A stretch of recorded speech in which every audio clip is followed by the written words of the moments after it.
Welcome to the podcast that is always up to speed with Formula One here on Sunday, May the 2nd. I cannot wrap my head around the fact that it is already May of the second year of the pandemic, which I think mercifully is slowly coming to end. I think we're starting to see some daylight at the end of that tunnel. But that said, we've got a Grand Prix to talk about. And it's funny, man, because I watched the race this morning and I was just like, it wasn't that great. And I listened to some podcasts throughout the day and I read some race reviews and like, maybe it was better than I thought. And I actually went back and revisited the race this afternoon, and it wasn't actually a bad race. There was some really meaty stuff that happened. And I think if there's a takeaway for me from this Grand Prix, and we've got lots to talk about, I think it's that tiny margins are going to have some really significant impacts on the way that this season plays out. And by that, I mean, over the past 7 years, even when the top teams made small mistakes,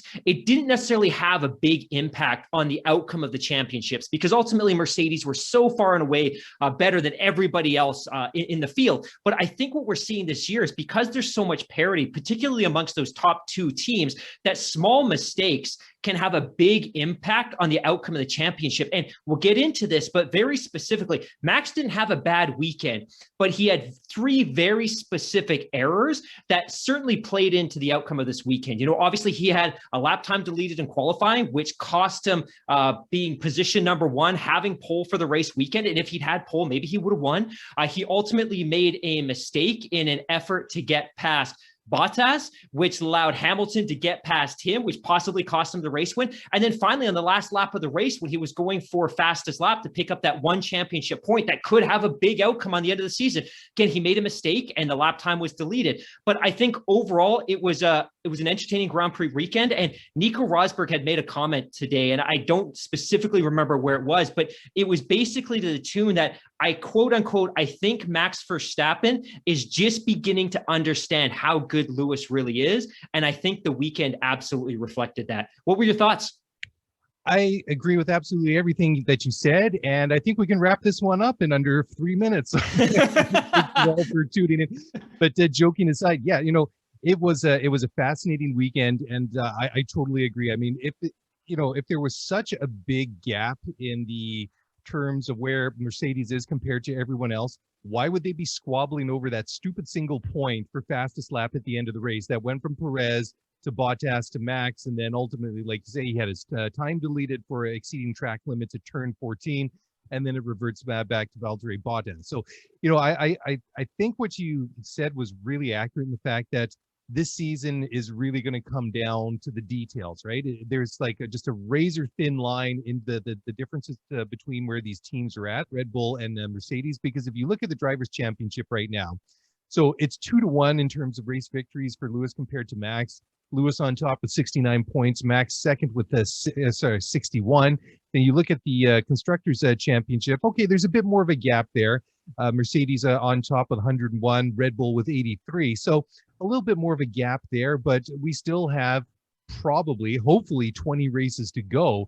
So this is a marathon. It's not a sprint. And if we keep going at the way that this is going over the first month and a half of the season, this could be a really good indication of how this season is going to play out over the long term. And what you were just remarking about Nico Rosberg, Lewis's former teammate and also a world champion back in 2016, is I think one of the best comments that was made all weekend, because you pointed out the number of errors that Max made over the different sessions that made up this race weekend that just put him at a disadvantage.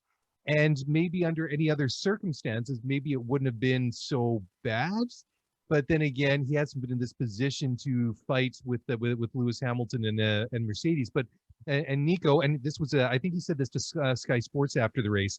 But anyways, what Nico basically summed up is that, you know, if you want to take on Lewis Hamilton, it's one thing to be good, but if you want to take on Lewis and beat him, you have to be better than perfect, because this is a guy that rarely, if ever, makes any mistakes. Absolutely. He made one today, though. Yeah, which absolutely was very interesting, because it was quite something. I mean, I thought it was the start of the race was very fascinating, because you had that little bit of a squabble at the start. I thought all three of the first 3-4 cars started very good, except for Perez, who had some wheel spin and didn't really get off the line good. but Bottas a good start, and Max and Lewis got off the line. Max ultimately taking that position, overtaking Lewis for P2 at the beginning there, and then right away we get to the end of the first lap. Kimi Räikkönen, most experienced guy in Formula One, has a bit of I don't know, both halves of his brain fused together momentarily or something, but I think maybe he just got caught out by how much toe he had when his teammates started to move over. But exactly, still, exactly. That being said, he still managed to tag Giovinazzi's left rear tire with the outside of his wing. Safety car, right? So that kind of flips everything on its head. So we, have several laps behind the safety car, and then is back to racing. And it was just kind of interesting to see how things all played out. And Bottas, I kept going back and thinking about one of the many incidents we saw at Mugello last year, and then noticeably like that big dramatic restarts when everybody kind of plowed into each other. But Bottas, I think he was quite cagey and quite sneaky the way that he did that. And it was interesting because I think that he really caught out Lewis Hamilton, and that put him at a disadvantage, which Max took advantage of. But then it was interesting how it just sort of flipped around a number of laps later when Max had his own, mistake, which put him at a disadvantage. And you don't give an advantage like that to Lewis Hamilton and expect to get away with it. And ultimately, Max paid for it. But I mean, Lewis had to earn that race win. It's one thing to look at it. Oh, well, yeah, Lewis wins again. I mean, he had to make two very good passes on two very good drivers and very good cars to gain back where he started from and ultimately take the lead in the race. And I don't think it was an easy race for him. I think ultimately, I mean, he had a bit of a lead at the end. And of course, we had, I was saying, this squabbling over the single point where both Max and Bottas pitted late in the race. Not like they were pushing him for that, the lead of the race anyways, but it was fascinating. I think there was a beneath the surface, there was a lot to see. We talked last podcast about the fact that Hamilton might be feeling a little bit of pressure this year. And we talked about how that could impact his performance and his racecraft and his strategy and how he approaches races. But what we didn't talk about necessarily, and shame on us, was possibly the pressure that Max Verstappen is feeling. And you have to wonder that, he's very similar to Hamilton in the sense that he doesn't make a lot of mistakes. Now, he's been cursed with some serious reliability issues. And you look at last year and the year before, those are things that Hamilton hasn't necessarily really had to contend with outside of Malaysia in 26, which was obviously heartbreaking for all of Team LH. But you got to wonder that Max's mistakes this year probably aren't psychological, but I was listening to Jenny Gao and the checkered flag team earlier today talking about specifically this. And I think their interpretation is that Max is currently driving so on the limit in an effort to compete with Lewis, knowing that possibly for the first time in his career, he has the complete package. He has the power unit, he has the chassis, he has the aerodynamics, everything's working. But even that said, he still has to drive so on the limit that every single microscopic mistake is amplified. A mistake you make at 20 kilometers an hour is very different than a mistake you make at 290 kilometers an hour when you're challenging a driver going into a corner. And you absolutely nailed it. Like Hamilton, and I don't know that I want to necessarily criticize him or suggest that restart was a mistake. He was certainly caught out. Bottas was a little bit sneaky. He had a great restart. Max ultimately was able to capitalize on the fact that Hamilton was, and he wasn't asleep, but he was unprepared for Bottas's start. But again, that mistake that Max made, ultimately trying to get Bottas to take the race lead, is the one I think that probably resonates with me the most, right? Max had made a great move on Hamilton. Hamilton didn't have a great restart. Max moves into second. Max is biting at Bottas, waiting for that mistake. Bottas had the mental wherewithal to withstand that, but ultimately it was a mistake that Max made that made him fall out of DRS territory that then enabled Hamilton to sneak in and take that position back. And I think you're absolutely right that Hamilton has obviously been an exceptional driver the past 6 or 7 years, but he typically hasn't had to make multiple overtakes in the course of a race to win the race, right? Hamilton didn't qualify on pole. He qualified well, but he didn't qualify on pole, but he had to overtake another driver in a car that's the equivalent of his in Bottas, but he also had to pass Max Verstappen to get this win. So I think obviously it was a very, very well-deserved race by Bottas, or by Lewis, apologies. But I think ultimately what this race speaks to is that we could be seeing the beginning of an epic battle this year. Again, knock on wood, everything goes well. All the teams have great reliability, but we could really be seeing the beginning of an epic all-time campaign. And fingers crossed, I know F1 wants this, Liberty wants this, all the television partners want this. We want this, so we have something to talk about in October and November. But so far, this is shaping up excellently. And I think the one other comment I'll make, and I know you're dying for me to pass it back to you at this point, but I think the one other comment I'll make as well is I put out a tweet on Twitter on Saturday. I said, hey, how many of you think Bottas is going to choke up the lead by the end of the first lap? And overwhelmingly, I think 80% of those people that responded said he probably would. Of course, I think that's in jest, but I also don't think this was a terrible weekend for Bottas. I think the expectation is like, hey, if you qualify on pole in a Mercedes, you're going to win the race. But I think we've all now made peace with the fact that Bottas isn't Lewis Hamilton. He's not Max Verstappen. And perhaps there shouldn't be that expectation that he's going to be able to fend both of them off over the course of 66 laps to win that race, even if he finished on pole. And I personally made peace with that. And I'm not necessarily disappointed with his performance. And he did what he needed to do. He finished on the podium. He collected a whole bunch of constructors' points for this team. And I think for Mercedes, that's probably enough. Yeah, absolutely. And I just want to go back because I thought that discussion that we had, or you were just making about Lewis and the pressure and Max and the pressure and driving to the limit, is that we have to remember that these are two drivers at two very different stages in their careers. Of course, there's a big age gap in there. Lewis in his mid-30s, Max in his early 20s. And Max, I mean, this is the first time in his career, like you say, where he has the complete package and he's able to challenge for a world championship.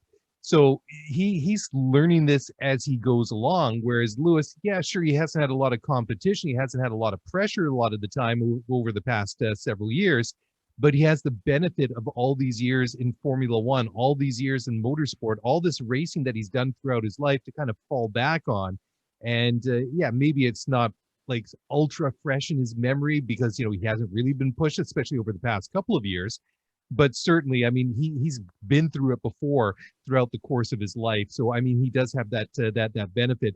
But yeah, I think that you make a really great point in bringing up the fact that Max is really absolutely pushing to the limit, and every little mistake is going to be amplified. And like you say, I mean, the perfect example was that little mistake that he made that dropped him out of DRS range with Bottas, and then put him in the danger zone with Lewis in the DRS zone with him. But what absolutely astounded me was just the difference between the delta between the tops, like the straight line speed between the Mercedes and the Red Bull. Because when the Mercedes had the DRS, I mean, it was like Max was standing still, that overtake that Lewis made on him. And the thing was that when Max was behind Bottas and he had DRS was only really kind of keeping him in touch. I mean, he wasn't closing anything. I mean, there were a couple of times that when you go through that new DRS zone between turns 4 and 5 on that little short straight, he kind of closed the gap up. I think about its smallest was about 4/10 of a second or something like that.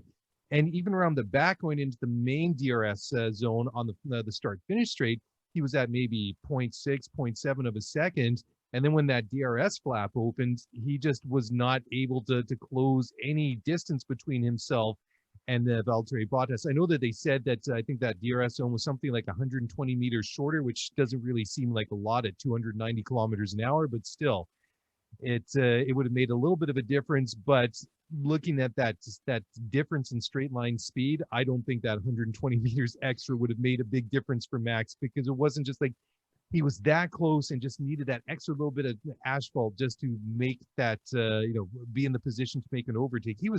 I think he was just hanging on whenever that DRS was enabled. It's an interesting point you make. And if you flash back to lap 20, that's the lap where Hamilton sneaks up. Well, it doesn't really even sneak up on Bottas, but he storms past him. It was very much the same thing, where obviously in that moment, Hamilton had DRS and obviously Bottas didn't. But the speed at which he closed in at Bottas on that lap was just remarkable. And I even made a note here during the course of the race that he was basically a second back, half a second past, gone. Just gone. And he absolutely just kills him around the outside, which is a tougher overtake oftentimes because you literally have to cover additional territory, additional ground to make that overtake.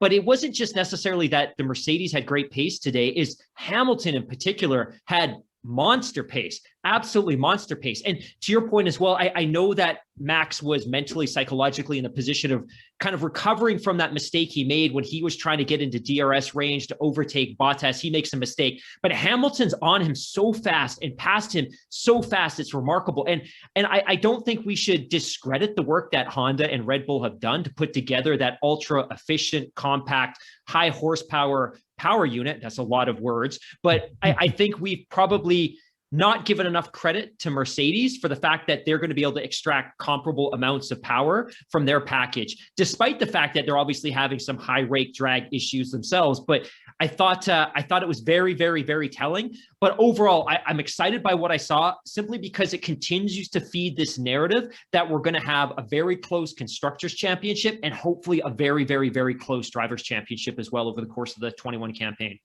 Absolutely. And Mark, that's a great place to leave it for the moment. We're going to take a quick break here, and we're going to come back and we're going to keep breaking down the 2021 Portuguese Grand Prix.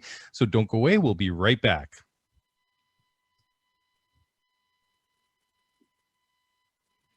All right, well, welcome back to the show. We are talking about the Portuguese Grand Prix. And Mark, one thing that I wanted to talk about, which I thought was quite interesting, was some of the comments that came out of Red Bull just regarding the time deletion for Max's fastest lap, because he pitted on what, lap 64, lap 65, right at the end there to change on soft tires to try and steal that fastest lap and that single point away from Valtteri Bottas and Mercedes. Ultimately, he did go wide at 10:14. He was informed in the post-race interview by Paul di Resta from Sky, and he made the comment, "Oh, that's odd," or something like that. Then they start complaining about all the inconsistent application of track limits. I mean, they said right from the beginning that they were going to be enforcing them at turn 4. But it turns out to be a little bit of fake news from Max, because apparently on Saturday, race director Michael Massey in the FIA said that they were going to enforce track limits at turn 14. So this was something that either he forgot or they didn't pay attention to. But the point is, whatever the story is, they were all informed that that was going to be enforced. And there was a number of times that were deleted. I mean, even Yuki Tsunoda was warned by, from the pit wall, even though he wasn't challenging for the lead. But I mean, he was warned fairly early on in the race that he'd exceeded the track limits a couple of times, and if he did it again, he was going to be in the penalty zone where he would be getting the 5-second penalties and things like that. So I really don't have a problem with that. I mean, if you're cheering for Max, you're cheering for Red Bull, you're going to be a little bit disappointed, but it is a self-inflicted wound, more or less, don't you think? Yeah, I completely agree. I think it was pretty clear to all of the drivers and all of the teams, and by all accounts, it was discussed and clarified during the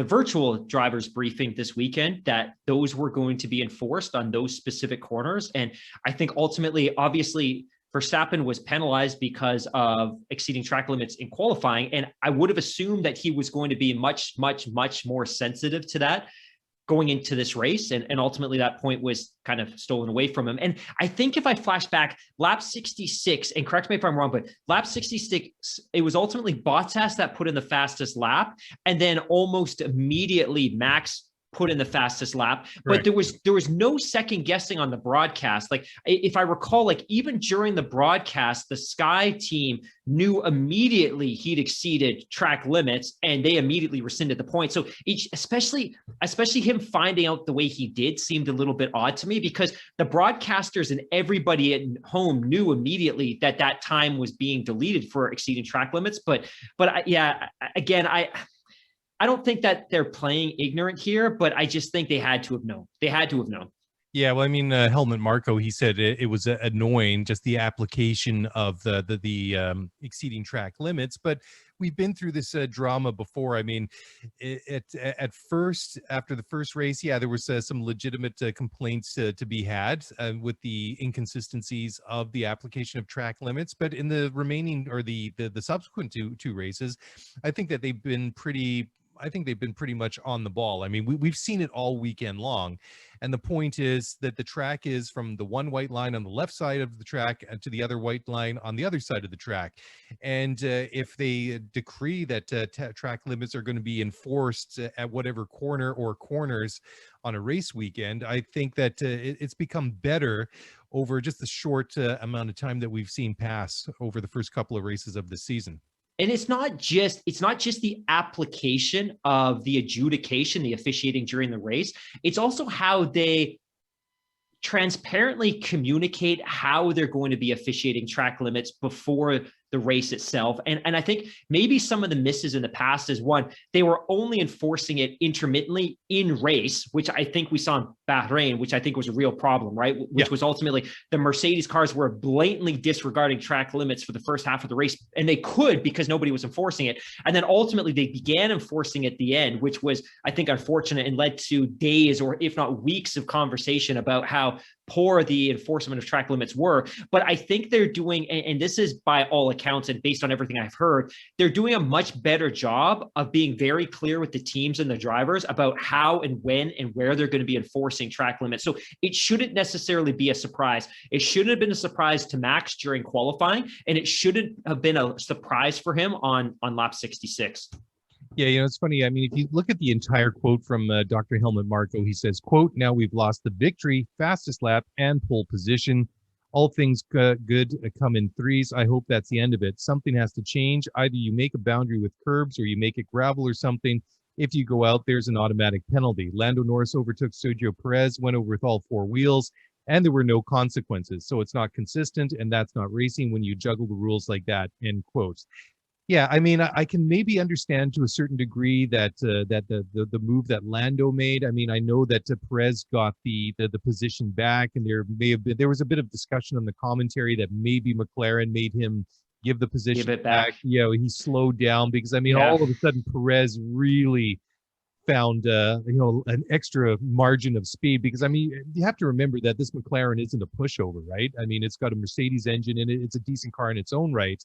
But, I mean, there was nothing overtly said. We didn't hear anything on race radio. I mean, there was no investigations by the steward. So I'll give him that. But I thought the one thing that he said that really kind of stood out that I thought was a bit weird was, either you make a boundary with curbs or make it gravel or something.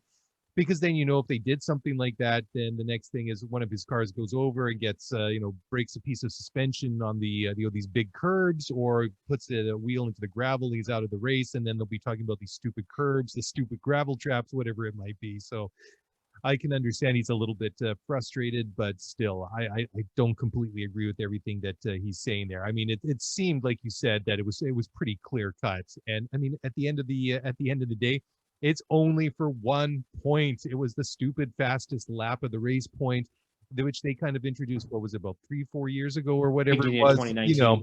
I can understand that maybe it has it's kind of a neat thing in its own right, but who's really going to remember next year that Lewis Hamilton won this race and his teammate got the fastest lap of the race? I mean, we might remember because we're having this discussion now, but I mean, I couldn't remember who got fastest lap of the race 2 weeks ago at Imola. So, I think this is actually a really good point to interject. We actually had a listener on Twitter actually tweet at us a couple of days ago specifically about the fastest lap point. And BJ Crabtree, shout out. Thank you for tweeting at us. But he specifically asked that thing. He said, "You're going to have to explain this fastest lap concept to me. Quote unquote, doesn't seem very sporty if you ask me." I say that respectfully, by the way. Hamilton is still the best. So impressive. Another great weekend. But I think his point was, it seems strange and it seems a little bit gimmicky. And to be fair, if we want to start unpacking gimmicky parts of Formula One, we need to go and look at DRS right away. But I think, and I'd love your perspective on this, I really think that the fastest point was injected into the sport as a mechanism to keep people interested at the end of a race that Hamilton was winning by 20 seconds, right? Like, to me, that's at least that's the conclusion that I drew, which is, hey, how can we find a way to inject some excitement into the end of the race when the conclusion is a foregone, or the end outcome is a foregone conclusion? Yeah, it always kind of had that feel, right? But when I thought, where my thoughts was when it was introduced was, it seemed a bit silly. It's just like, are really people going to get out of their seats because Sebastian Vettel is going to get a single point for setting the fastest lap of the race, or, Charles Leclerc or whoever it might be? So I could understand trying to maybe generate interest in other ways, but I thought for the sake of a single point, maybe if it was for 5 points or something a little bit more substantial, it seemed, no pun intended, pointless for 1 point. But it does add a bit of a dynamic now that like we were saying right off the top of the show, that both Mercedes and Red Bull were so hyped up to fight over this thing right at the end of the race that once Bottas went to change the tires and Max basically had a free pit stop to do the same, it really seemed kind of odd that we haven't been in this position. Maybe this is what they were hoping for when they introduced it, that there would be some competition, or the constructors, the drivers to championship would be closer than it was when this thing was actually brought in a couple of years ago, that there would be a situation where they would be fighting it out. And maybe this is the first time we're seeing this concept, proven in reality right before our eyes. So it'll be one thing to look at Spain and all the races from here on out, or maybe this will be the one anomaly that will forever stick in our minds when they finally do away with it, if they do away with it, and we'll say, oh yeah, well it was good in theory, but we only ever really saw it come to fruition in Portugal in 2021, and never again, and never before, right? Yeah, absolutely. Yeah, it certainly is it's a funny one, but I do think that regardless that the single point going to Bottas and Mercedes, I don't know if 1 point is going to come down to it at the end of the year, but I'm getting the feeling now that unless something drastically changes, that the margin between these two teams, whichever way it goes by the end of the way, or at the end of the year, I think it will be fairly close, and that's what I'm hoping for. I don't think it's going to be a single point, but I think it'll be a lot closer than it has been.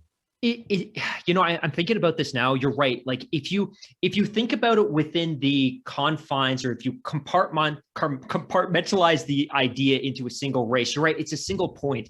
But over the course of a 20 or 22 race calendar, if you as a team are able to pick up 10 fastest laps, that's 10 points. Yeah. That's not insignificant in the context of a constructors championship, right? Like, that definitely changes the dynamic a little bit. I still think it's a little bit manufactured, in the sense that, again, look at the two cars that were competing for the fastest lap today. Hamilton's up 5 seconds. Nobody's going to catch Hamilton. So you have these two cars that effectively take a free pit stop. They change tires. They don't need to change tires for any other reason than the fact that they're going to chase the fastest lap, because they don't have a shot at the race win, and the podium's effectively decided at that point. I think that's the part of it that I don't like, is that it's so manufactured, right? Like, you had two cars that took an unnecessary pit stop in the effort of trying to put in one fastest lap. Like, I'm all for awarding a point for a fastest lap, but I'd love to see it in the vein of the race itself.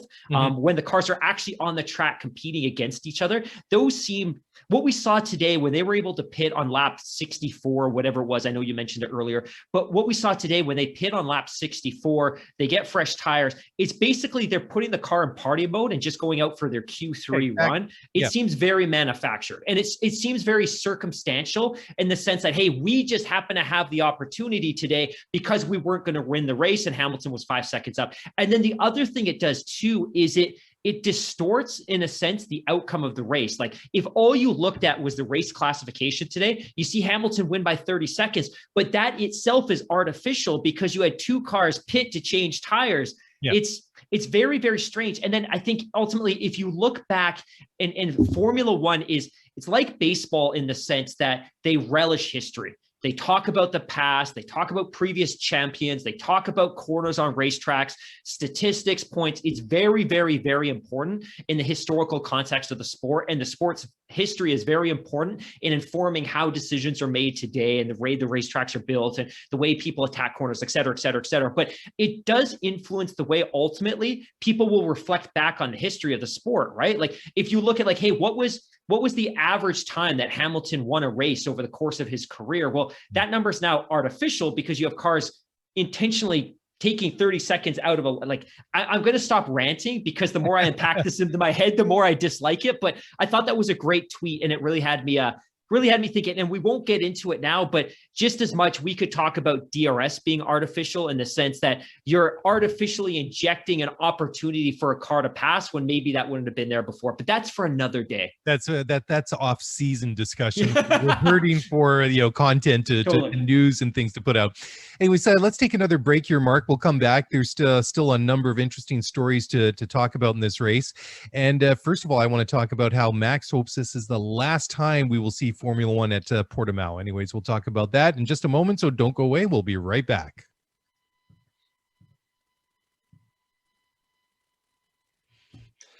All right, well, welcome back to the show. And Mark, just before the break there, I dropped a little bit of a teaser, but Max Verstappen says that he hopes that Formula One's not going to come back to Portugal and to Portimão, and it's not necessarily for the reasons that you might think. Well, I guess it depends which way you're thinking, but it's not for maybe the not ideal race weekend that he was hoping for. Anyways, Max was really complaining about the level or the lack of grip that he had around the circuit, and basically because of that, he says that he hopes Formula One does not go back there. He says he believes that Barcelona, which is where the Spanish Grand Prix is next up, he says that's a good track. He says it's a good track that's well suited to Formula One, and then he says he believes there as well that we'll really get a good sense of how everybody's progressed so far in the season. So yeah, it seems, I don't know, it seems like a little bit of an overreaction. I know I said last podcast that I thought that Portimão is a nice track, maybe not ideal for these modern Formula One cars, but certainly I think it's got some good characteristics to it. I mean, the commentary team were comparing it to a roller coaster with the change in elevation, which I really like.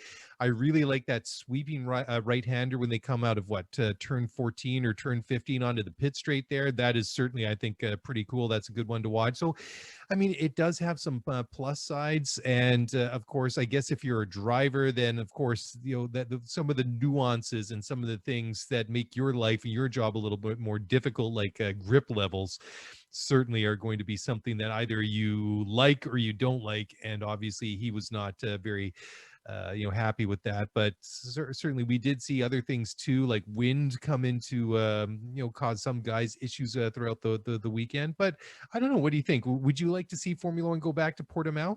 Thank you for asking that question. It's funny, when I was preparing for the podcast, I actually wrote out a list of kind of the top themes that I wanted to address on the pod. And the number one theme for me was the track. I thoroughly enjoyed it, and I liked it last year. And I know we talked a couple of days ago about how undulating the surface is, and that term, and I even wrote it down here, roller coaster. It has that feel and it has that sensation. It looks good on TV. It challenges the drivers. It creates some opportunities for passing because drivers are more likely to make a mistake than they would on a flat track. I thought it was fantastic. Now, to speak to that Max Verstappen comment, that surprises me a little bit.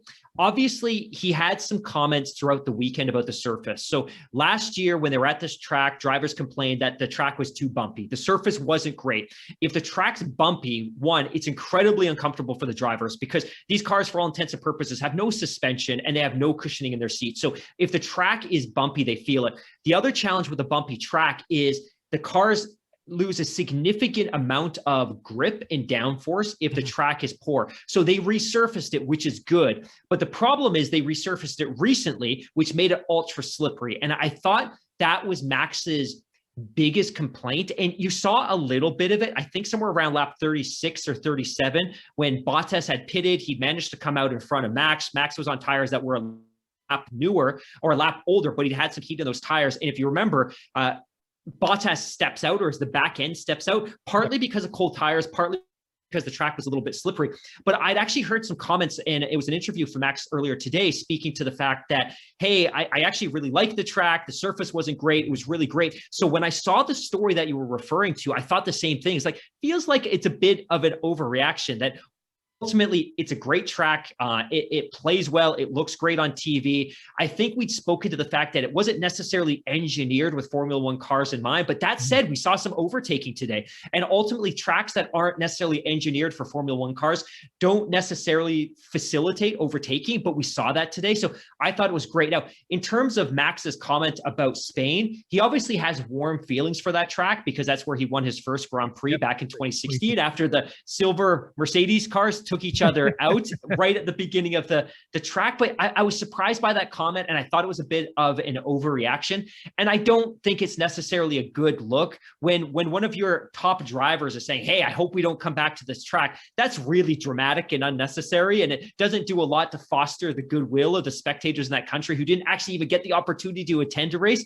I'd really love to see Portugal with 100,000 people in the stands. I would love to see that. But I love Austria, and I spoke to this last Thursday. I love it because of the elevation gain and the elevation depreciation. And I love this track for the same reason. And again, you can't compare this to Austria in terms of the elevation component, but I thought it was a great track, and I hope they find a way to keep it back on the calendar, even if it's on a semi-reoccurring basis.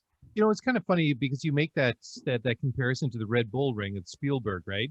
And I always get the same vibe watching these two tracks. They're fairly short, they're fairly compact. But I mean, if you look at the lap times, I think at the Red Bull Ring, I think they're running about a 1:13, something like that. Whereas this one, 1:19, 1:19, and just a little bit shy of 1:20, I think, is where the fastest lap of the race came in. So it's a touch longer. I mean, they kind of fold back in on themselves, so it's a little bit longer than you think, but.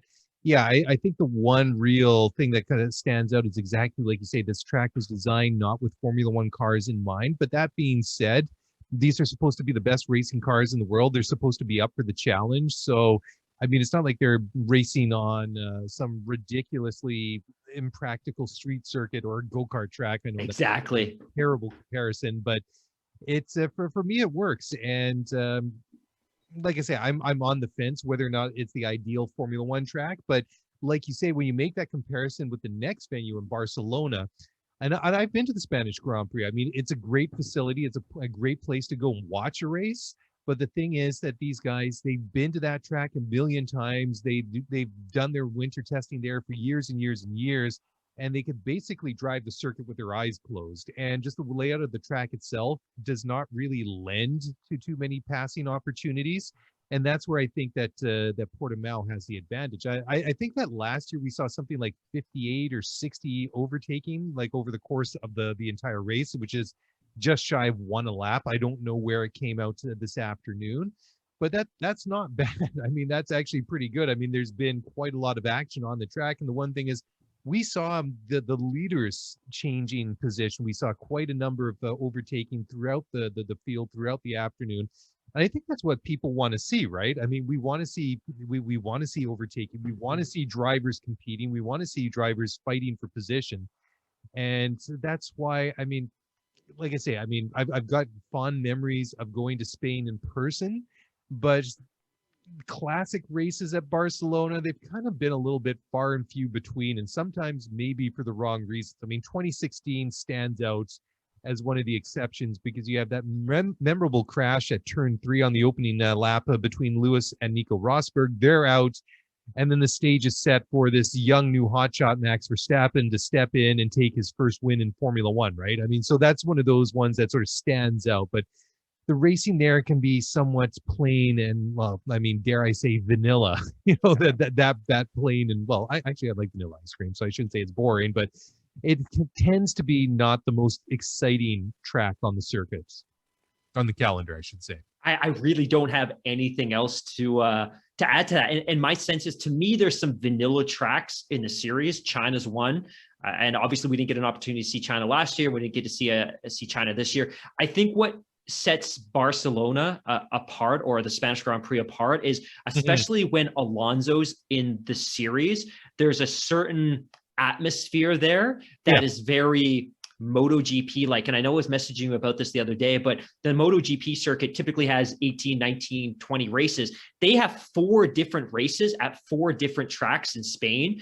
And the atmosphere it's bonkers. It's kind of a cross between a Formula One race and a football match between 2 really premier football clubs. The atmosphere is bonkers. And I think one of the things that I've always liked about the Spanish Grand Prix is it borrows a little bit from that MotoGP vibe, which is much more driver centric, I think, even than you would typically see at a Formula One race. And not to go on a totally different tangent, but if you go to a MotoGP race more, and you're starting to see a little bit of this in Formula One, they'll have entire grandstands that are reserved for the supporters of a specific driver. And everyone in that grandstand has to wear the same color, and they wear banners and they cheer for that driver. Like, it's a very different vibe, but I think that's what makes the Spanish Grand Prix exciting. And I'm excited to see it this year, although less so the last couple of years because Alonso's back. I just want to see how the crowd reacts. Of course, that's going to be muted because of the current health and safety situation. But I agree. To me, Spain historically has been a little bit vanilla relative to some of the other tracks that we see. Yeah, I mean, having said that, I mean, it's a wonderful place to go and watch a race because, I mean, Barcelona in itself is a fantastically awesome city full of amazing things to do.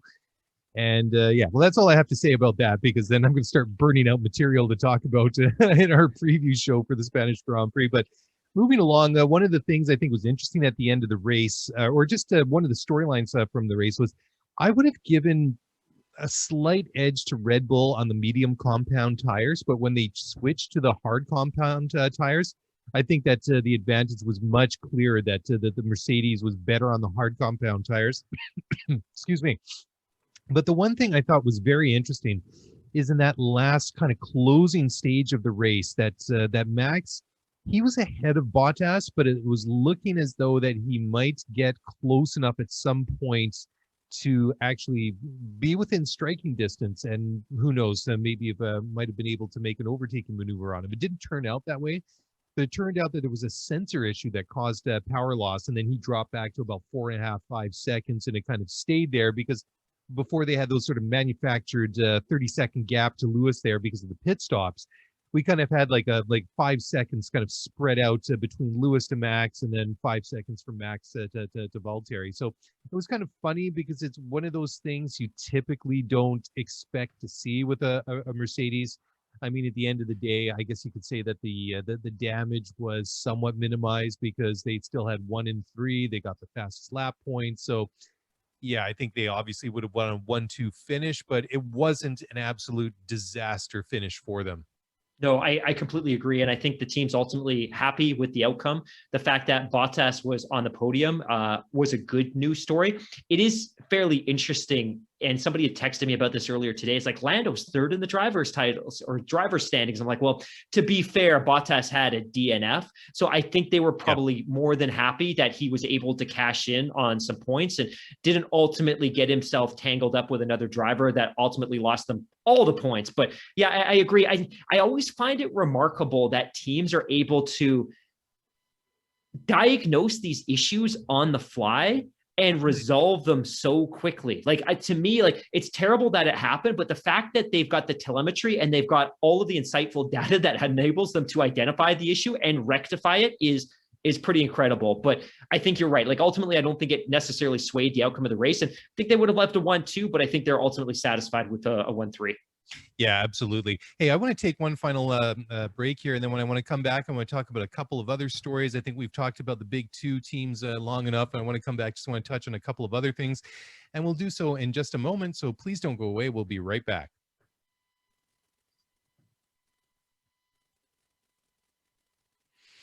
All right, well, welcome back to the show. We're breaking down the 2021 Portuguese Grand Prix, and well, I mean, we should have done this off of the top, but the final race classification for places, well, we'll just do the 1 to 10. Lewis Hamilton, Max Verstappen, Valtteri Bottas on the podium. You had Sergio Perez, not bad. I mean, I think this is where they wanted to see him, or on the podium. Anyways, Checo in P4 for the Red Bull, and then you have Lando Norris, Charles Leclerc, Esteban Ocon, Fernando Alonso, Danny Ricciardo, and Pierre Gasly rounding out the top 10. A bit of a disappointing race for Carlos Sainz. he had a fairly decent qualifying, and he had a fairly decent start to the race, but at the end, he dropped out of the points. I mean, he qualified in 5th, 3 places ahead of his teammate Charles Leclerc, so a bit disappointing for that. And then just looking at the drivers' championship, Lewis Hamilton 69 points, 8 points ahead now of Max Verstappen. Like you said, Lando Norris 3rd in the drivers' championship on 37. Valtteri Bottas is 4th with 32, and then you have Charles Leclerc rounding out the top 5 with 28 points. And then on the constructors' side, you have Mercedes with 101, Red Bull 28. No, sorry, I can't do my math here. They're on 83 points. So like I said, they're dropping back a little bit, but the gap is not insurmountable at this point.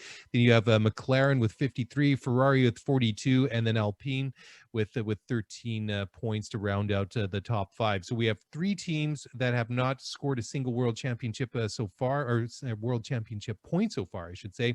That is Alfa Romeo, Williams, and Haas. Anyways, I wanted to touch on a couple of stories here as we start to wind the show down. Aston Martin. This is the first one. So I was encouraged. First of all, I was disappointed that Lance did not make it out of Q1. I was a little bit more encouraged that I was finally seeing Sebastian Vettel in Q3 for the first time in literally 300 years. So that was 15 positive. races. 15. Silverstone was the last time he got into the Q3. That's crazy. That's a long time. Anyways, it was good to see one of them in Q3. So I thought, well, maybe there's something here. Maybe Seb can get some points, but by the time it was all said and done, they just it was another disappointing weekend for them. I mean, there was no reliability issues. Sebastian didn't drive up the back of somebody, but he said at the end he just did not have enough point or pace to score any points in Portugal. And he said even as early as 10 laps, it was difficult to keep touch with the cars in front of them. And he said he just couldn't stay with them and just basically lost out. So that is very, very disappointing. And I don't know what to say at this point, really. I mean, they've underwhelmed and really disappointed to a degree I was not prepared for. Let's just put it that way. I was going to make a point a couple of minutes ago when you were talking about Carlos Sainz and Ferrari. And I think ultimately the Carlos Sainz finish was disappointing because Ferrari, I think, very much sees themselves in a battle with McLaren for 3rd place in the Constructors' Championship. And trust me, I'm going to work my way back to Aston Martin somehow. But ultimately, I think we're going to see 2 stories this year. One is going to be Red Bull potentially fighting Mercedes for the title, the Constructors' title. But I think we could also see a really good battle between Ferrari and McLaren for 3rd place. So I think those points that Carlos potentially, I don't want to say forfeited, but those points that he wasn't able to cash in on today was a big deal. But what's kind of scary right now is if you look at the Constructors' Championship, you have Mercedes 101 points, Red Bull 83, McLaren 53, Ferrari 42, Alpine 13, AlphaTauri 9, Aston Martin 7th place, 5 points through 3 races, and Sebastian Vettel still hasn't scored a point. And to your point, yep, he breaks through to Q3, and we're thinking, finally, psychologically, that must be a massive relief for this guy. And maybe he's going to be able to unleash something on the track on race day that we haven't seen in a while. But ultimately, to finish 14th, was he finished 14th today? Yeah, 14th. No, sorry, Lance finished 14th, and ultimately Sebastian Vettel finished 13th. But to lose 3 places, for Lance to finish out of the points, it was a horror show. And obviously they didn't have mechanical issues. Yep. This was just, they didn't have the pace on this track, and it's not shaping up to be a good year for this team. And it's honestly almost to the point where they're not a part of the conversation. And if you hadn't brought Sebastian Vettel up, I don't think we would have mentioned them. And I don't think this is where they want to be, that 3 races into the season, we're not even talking about them. Like, we're not talking about McLaren enough, but we're not talking about Aston Martin at all because they haven't earned our attention. No, they haven't. It was funny. The one point I wanted to make earlier in their show was that I think that, excuse me, all season long, we're going to see at some tracks, Red Bull will probably have a slight advantage. And then at other tracks, the Mercedes will have a slight advantage. And the thing is, you would expect that one car, we have 2 challengers like that. one car or the other will be slightly better suited to one track or another. But the one thing that we're seeing with the Aston Martin, 3 races in, it's not suited to any of the tracks that we've been to so far. And it looks like that they just got it so wrong, and they were affected so much by these changes to the aero rules this year that it's just to mess them up so much. And it went back to the point that we made on the podcast either this week or last week that, you know, it was one thing for them to really think outside the box and exploit the rules last year to their advantage with the whole pink Mercedes thing. But on the flip side, this year, they've been so completely caught out on the other side that it's really, it's been a complete reversal in fortune. It really is staggering because, you know, we're talking about them, like you say, because they are not giving us a reason to talk about them. But in effect, they are, because we're talking about them because they've just been so bad. I'll put this into context as well. And I think a lot of our newer listeners may not understand this, but prior to becoming Racing Point, this team was known as Force India, and Force India was a team that was run on a shoestring budget. The team entered administration back in 2018. Lance Stroll's father, swooped in. He bought the team out of administration. He did the right thing. He kept all the staff. He promised to invest in the team. He did it. But when they went into the 2019 season, because the team was effectively bankrupt throughout the 2018 season, they didn't have the money to build a new car for 2019. So the car that they took into the 2019 season was basically the 2018 car. And the point I'm trying to make is that 3 races into the 2019 season, when they were running a car that was a year old, they had more points than they do now, 3 races into a season where they have the best power unit in the sport and a chassis that they've spent hundreds of millions of dollars developing. Like, this is a shocking start to the season. And I think the issue is you can't see the end of this, right? Like, if it was, hey, you know what, they've had some mechanical issues, they had a couple of DNFs, you know, Lance made a mistake, he crashed out, you could start to paint a picture that there's light at the end of this tunnel, but they're finishing these races. They just don't have any pace whatsoever. Oh, I know it's absolutely incredible. And just one other thing that I wanted to talk about, just a lack of pace. I mean, our good friend Nikita Mazepin, he was making the headlines again, I guess, to a certain extent this time. We're standing out for all the wrong reasons. I mean, he ignored 4 blue flags when Checo Perez was leading the race, and, you know, Checo was lucky he didn't lose his front wing. I mean, Mazepin, you know, properly assigned a 5-second penalty for that. But I was going through and looking at the fastest lap times that were set. So Bottas, his fastest lap of the day, set on lap 65, was a 119.865. So the only person that didn't set a fastest lap was Kimi Räikkönen, because he actually didn't complete a lap. So anyways, so Nikita Mazepin, he was the 19th fastest driver on the day. His fastest lap was a 123.6.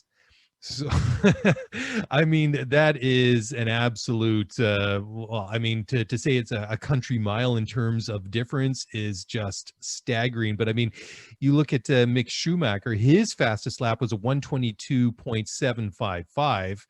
I mean, he's 9/10 of a second faster than his own teammate. Okay, granted, the Haas probably isn't the best or the fastest car to begin with, but that delta between the two teammates, and those 2 times were set only 3 laps apart. Schumacher set his fastest lap on lap 61. Mazepin was on lap 64. God only knows how far he was in the final race classification. Pardon me. I know he was way down by the time it was all said and done, but that is just a shocking thing. I mean, he was 2 laps down. I mean, both of them were, but that's staggering. I have to be careful because I don't want it to seem like I'm just piling on for the sake of piling on. But I think both you and I were extraordinarily skeptical about what Nikita Mazepin was going to be able to bring to this team in terms of performance this year. And to be fair, the Haas is the slowest car on the circuit. I'll be very honest, Lewis probably wouldn't be able to bring this car out of Q1 in any qualifying session this year. And that says a lot. But I think what we're seeing with Mazepin is not only does he have horrendous pace, it's just the lack of self-awareness on the track and the impact that he's having on other people's races. And I'm actually really glad you brought up the Mick Schumacher point as well. I think one of the really good news stories for Mick today was he actually he was actually in a race. And by that, I mean, he actually legitimately finished ahead of another driver who themselves finished the race. So I thought it was really good that Mick is in a position where he overtook somebody. He finished not dead last, but he finished 17th, and it was a well-earned spot. So I think that was good for him and his development and his psychological well-being. But I think the other story here too is, and I'm not sure if you plan to get to this, but ultimately it was another disappointing weekend for Williams. Nicholas Latifi obviously struggled through the practice sessions.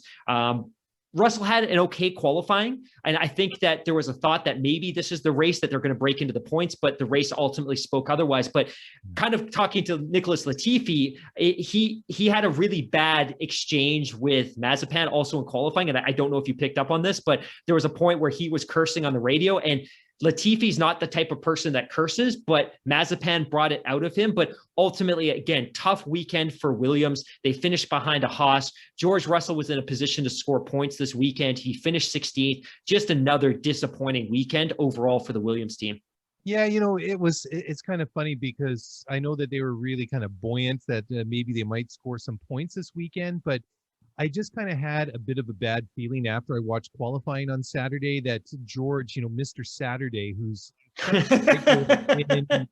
yeah, I know it's a bit of, and I mean that in the best possible way. I mean, I'm not being sort of sarcastic or anything, but I mean, he's been so good to get into Q3 so many times in a car that really isn't, suited for that sort of thing. But he just sort of missed out. And I just kind of had that sinking feeling for him because I can't remember exactly how much he missed out on progressing further in qualifying, but it was a very small amount. I think it was under 1/10 of a second. So, a very, very small time difference. So it was disappointing for him. But I mean, on the flip side, at least for Schumacher, that was very good. I mean, he was really quite positive about it. He said that he felt like the car had a lot more pace this weekend.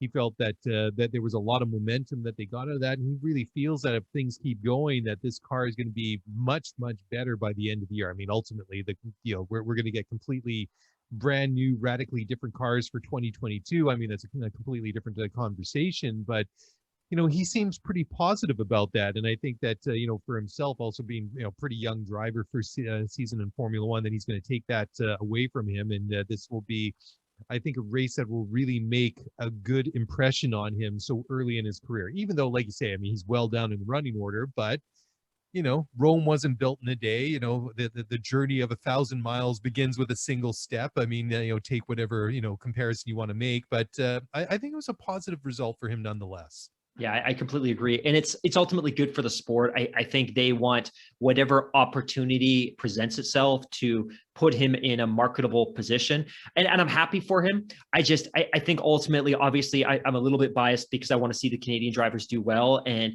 this weekend, they weren't on the radar ultimately whatsoever. Yeah. And just finally, the last one I wanted to get to was Fernando Alonso. Said that he was fueled by anger to get into the points at the end of the race, pardon me, and he actually ended up in P7. I think actually that Alpine was a bit of a surprise, because at one point during the race, I kind of had the feeling that it didn't really look like it was going too well for them. I think ultimately it may have changed out or ended up a little bit better than expected, but Fernando kind of showing a couple of little things here and there. I mean, P7 I think was decent. I think slowly but surely he's getting back to where he wants to be, but still I think that being fueled by anger is kind of an interesting comment from Fernando. It doesn't surprise me. I think if you know Fernando and how passionate he is about racing and his racecraft and the results, I think this probably doesn't come as a surprise. But I thought it was a really solid drive, and ultimately Alpine, I have to be careful, I almost said Renault, but Alpine finished with a P7 and a P8. They were able to cash in on a double points finish. They're currently sitting 5th in the constructors, and like I said, they're significantly behind the P4 team right now, but I think it was a nice tidy weekend for them, and I think they're continuing to build, right? Like if you look at the first race weekend, they finished 13th and they had a retirement. In Imola, they were 9 and 10. And then this race weekend, they were 8 and 7. So they're continuing to build. And I think based on what we saw out of that package last year, that there's potentially some podium potential there. I hate to use the word potential twice in a sentence, but there's certainly podium potential there if the circumstances are right, whether it's race, whether there's some damage on cars up ahead of them. But I wouldn't be surprised to see one of the two drivers on a podium this year. I kind of like to see Alonso, and I'm not an Alonso fan, but I think it's an interesting story to talk about, that he leaves the sport for 2 years. He's 72 years old and he's able to come back and secure a podium. But yeah, I think it was a great news story for Alpine as well, that they're continuing to build some momentum after a really tough opening race weekend in the Gulf. Yeah, actually, I misspoke. It was his teammate Esteban Ocon that came. I didn't want to say it. I said it, and then I'm just like, I better just double check my notes here because I think I got that wrong. Yeah, so he was P8, and basically what he was saying is he was fueled by anger after what was a bit of a disappointing qualifying. So yeah, I mean that'll certainly be one to watch, because I think that where they are in the constructors in P5 is not. It's not too shabby, but I mean, they're well back of a Ferrari. I mean, Alpine only has 13 points in the constructors for P5, and Ferrari has 42. So I mean, if they want to start moving up and challenging that next tier of the best of the rest, then they have their work cut out for them. But I think, like you say, that there is maybe hints that if things go right, that things could work out for them, and they might be able to sneak a podium or two here or there. I mean, they did last year. I mean, we saw Danny Ricciardo then in the guise of Renault on the podium a couple of times later in the year. So who knows? It would be, like you say, a really kind of interesting story, a really good talking point to see 72-year-old Fernando Alonso. What is he, like the Tom Brady or the Gordie Howe of Formula One? It certainly looks like it. But yeah, good story nonetheless. Anyways, Mark, I don't know. That's about all I got, in terms of this one. Like you say, it was a bit of an interesting race because on the surface, it doesn't look like there was a lot to talk about. But when you really dive into it, there was some really meaty, interesting stories to talk about, and it certainly leaves us wanting more for Spain coming up next on the schedule. And I just wanted to give a shout out to a couple of listeners, Carlos Hernandez, Eli Thacker, and also to Chris Lee, all in touch via the email over the past couple of days. We'll get around to those emails. They asked some really good questions, raised some really good points, and we'll save those for the pod in a couple of days. They're more suited to the longer form show. As I look up and notice we're already pushing 60 minutes here. And sorry, did you say the email? Yeah. The fax machine wasn't available. No, I'm just teasing. I'm teasing. It's almost 11 p.m. Pacific Standard Time, so you're forgiven. I should check. I'm pretty sure we don't have a fax machine around here anymore. But it's actually kind of funny you should mention that, because we actually on some of our office correspondence we have a fax machine, but I haven't checked the fax machine in the office in literally years. So who knows? There might be an important piece of documentation somebody from 1987 is faxed through to be at work one of these days, and it's just been sitting there because nobody's checked it. But anyways, on that note, we will shut it down there. Thank you guys for watching on YouTube, listening to the podcast. Thanks for getting in touch. If you want to do so, easiest way is on Twitter at Scuderia F1 Pod, or email at scuderiaf1pod@gmail.com. And that's a wrap. Enjoy your week. We'll be back in a couple of days, and until then, take care and bye for now.